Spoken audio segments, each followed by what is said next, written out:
Vamos a hablar sobre convulsiones febriles. El objetivo de la presentación es identificar, diagnosticar y clasificar las convulsiones febriles, reconocer los factores de riesgo de recurrencia de las convulsiones febriles, establecer la utilidad del electroencefalograma y estudios de imágenes en caso de convulsiones febriles.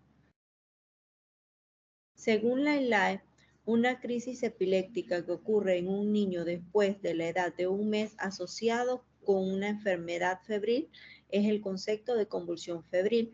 Algunas literaturas te hablan de que la convulsión febril inicia a la edad de los 3 meses hasta los 5 años y otras literaturas de 6 meses a los 5 años, pero la ILAE establece el periodo aún más corto de inicio, un mes de vida, siempre y cuando el paciente no tenga ninguna sintomatología en el sistema nervioso central y tampoco tenga ningún desequilibrio hidroelectrolítico que genere la convulsión o alguna alteración metabólica. Epidemiológicamente, la convulsión febril es un trastorno convulsivo infantil más frecuente, ya que afecta al 2 al 5% de los niños menores de 5 años y solamente el 2% de estos niños van a llegar a desarrollar epilepsia. La edad de inicio promedio está entre los 17 meses y 21 meses. Los niños presentan una ligera mayor predisposición a sufrir convulsiones febriles con respecto a las niñas en una relación de 1,61. Desde el punto de vista etiológico, hay factores de riesgo más frecuentemente identificados. La fiebre alta por arriba de 38,5, un paciente que tenga una infección viral, la vacunación reciente, sobre todo cuando es luego de la antitosferina o cuando colocamos la MMR, puede ocurrir entre los 8 y 14 días luego de aplicada la vacuna.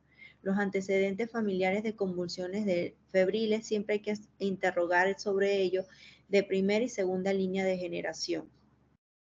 Desde el punto de vista de la fisiopatogenia, hay que tomar en cuenta, uno, la circulación de toxina, los productos de la reacción inmunitaria, la invasión viral o bacteriana que ocurre en el sistema nervioso central, un déficit relativo de la mielinización del cerebro inmaduro, la inmadurez de los mecanismos termorreguladores, el incremento del consumo de oxígeno y el metabolismo energético cuando hay una convulsión febril. Entonces el paciente en periodo de hiperventilación y alcalosis suele tener mayor riesgo de desarrollar una convulsión febril. Clínicamente las convulsiones febriles se dividen en simples y complejas. Uno tiene que saber el fenotipo ictal. Las crisis generalizadas de inicio motor, estas representan lo que son la tónico-clónica, que normalmente es el 60% de los casos, las tónicas el 13% y las atónicas un 3%. La duración es inferior a los 15 minutos y no recurren en 24 horas.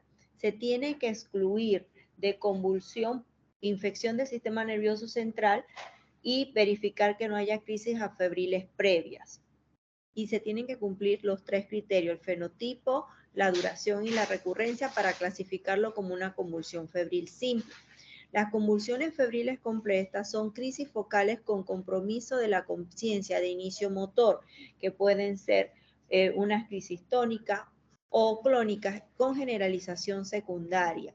También pueden desarrollar lo que es la paresia posictal de TOT. La duración es mayor a 15 minutos, hay recurrencia en 24 horas alrededor de un 11-16% de los casos y siempre es muy difícil de detectar cuando hablamos de una clínica focal porque es imprecisa debido a que está la desviación de los ojos, las asimetrías motoras en el contexto de una crisis bilateral, la fijación de la mirada con rigidez focal. Entonces, siempre que hablamos de convulsiones febriles, hablamos de convulsiones febriles simples y las convulsiones febriles complejas. Las convulsiones febriles simples tienen que ser manejadas por el médico pediatra.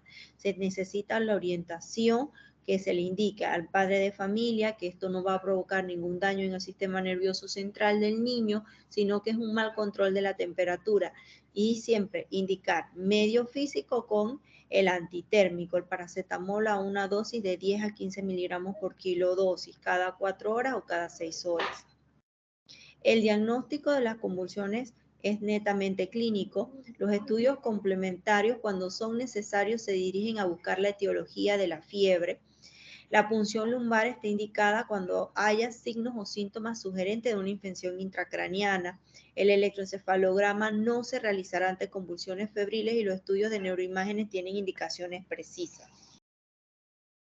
La Academia Americana de Pediatría dice que cuando hay signos meningios o síntomas u otras características clínicas que sugieran una posible meningitis o infección intracraneal es un nivel de evidencia B para hacer una punción lumbar. Los niños entre los 6 y 12 meses que no tengan un esquema de vacunación completa, que nos falte Haemophilus influenzae tipo B y Streptococcus pneumoniae, o cuando el paciente está tomando antibióticos que pueden mascarar los signos y síntomas de una meningitis. El electroencefalograma no está indicado en la evaluación de un niño neurológicamente sano con una convulsión febril simple, es un nivel de evidencia B. En una convulsión prolongada o focal, se recomienda realizar un electroencefalograma, seguimiento neurológico, debido al riesgo elevado de desarrollar epilepsia futura que presentan estos pacientes. El electroencefalograma normalmente lo realizamos alrededor entre el día 15 y 21 luego de haber pasado el proceso infeccioso en los pacientes que tienen la indicación. Las convulsiones febriles simples no necesitan electroencefalograma a menos que se conviertan en una convulsión febril recurrente o convulsión febril compleja, que esas son las que deben ser derivadas al neurólogo. Con respecto a las imágenes, no están indicadas de forma rutinaria tras una convulsión febril simple. No tienen que hacer una tomografía para decidir hacer una punción lumbar. Tienen que hacer un buen examen físico y saber las características de un examen neurológico focal para tomar en cuenta si deciden o no hacer la punción. Pero no tienen que decidir, pedirle al radiólogo que les haga una tomografía para realizar la misma. Se debe valorar el uso de la resonancia o tomografía en niños con macrocefalia o con un examen neurológico anormal, sobre todo si existen signos de focalidad o cuando hay signos de hipertensión endocraniana.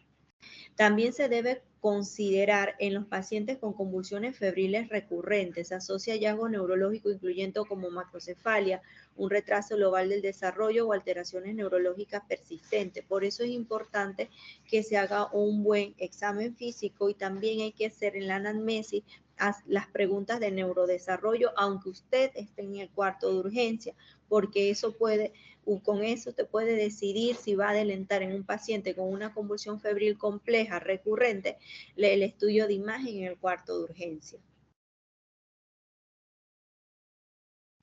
¿Qué riesgo tiene un niño de presentar una primera crisis febril? Uno, si tiene un familiar de primero o segundo grado con antecedentes de convulsiones febriles. El alta hospitalaria de la unidad de neonatología después de los 28 días de vida, niños que tengan un retraso psicomotor, aquellos que están asistiendo a guardería. ¿Qué riesgo tiene un niño tras la primera convulsión febril de tener recurrencia? Un tercio de los niños que sufren una primera crisis van a tener recurrencia. El 10% van a tener 3 o más episodios convulsivos durante el periodo de vida.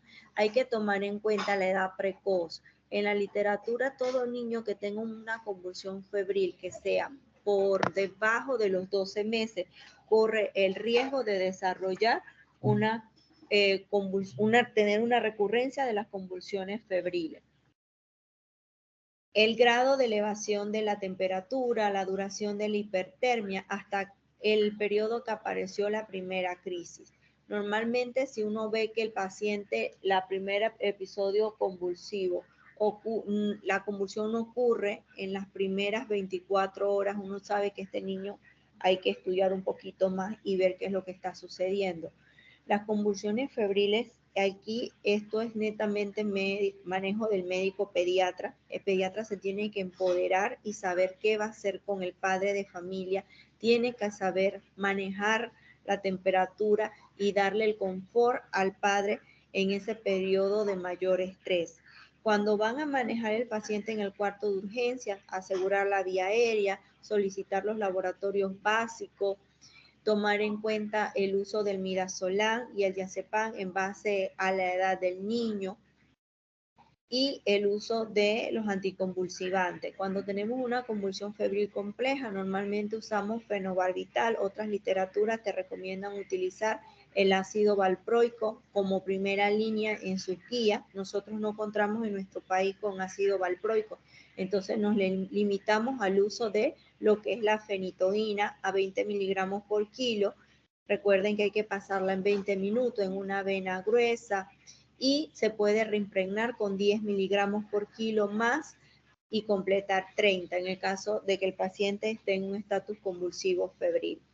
El nivel de evidencia con respecto al levetiracetam no es superior con respecto al ácido valproico. El éxito de un niño que tiene una convulsión febril es el control de la temperatura. Siempre tienen que manejarse con el medio físico y los antitérmicos. Tener en cuenta cuáles son los criterios de hospitalización. Todos los niños menores de 12 meses obviamente se van a hospitalizar. También si tienes una convulsión febril simple, estas no necesitan internación inmediata, pueden estar un periodo corto en observación, se dan las pautas de alarma siempre y cuando el familiar las pueda seguir y tenga la capacidad intelectual para lograrlo. Entonces, en la presentación, esto es lo que solicitó la doctora Coronado, que se les explicara sobre las convulsiones febriles. Tienen que, por favor, si tienen alguna duda, me las hacen llegar al correo electrónico. Yo les coloqué consulta@cnipanama.com, ahí está en la primera diapositiva, que ese es mi correo personal, y entonces si tienen alguna inquietud o algo, me la hacen saber.